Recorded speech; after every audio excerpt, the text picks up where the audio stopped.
Asian markets have seen a very, very nice risk-on bounce back this morning, and that wasn't surprising considering over the weekend we did see fairly good leads coming out of the US and a good recovery on Friday night's trade. Looking at Saturday's futures, all the Asian bourses looked like they were pointing higher, particularly the major ones from the Nikkei through to the Hang Seng down here in Australia on the ASX and also the SCI over in Singapore.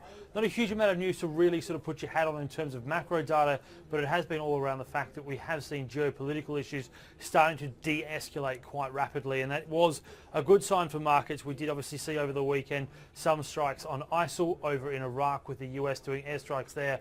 We also saw a slight de-escalation going on in Ukraine.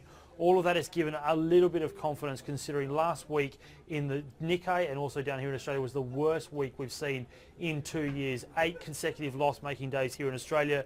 8 out of the last 10 days in Japan have seen a huge amount of volumes wiped off, 910 points off the Nikkei and around about 208 off the ASX. So it has been quite a positive bounce back indeed, and that's not unsurprising considering that we are now well and truly into the middle of earnings season for Asia as a whole. Across the region, we also saw the commodity space have a bit more of a positive move.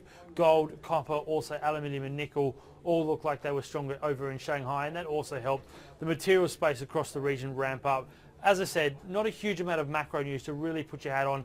Geopolitical de-escalation certainly helped. All in all, watching what goes on earnings season rather than macro season this week, and that will certainly be the major driver of Asia.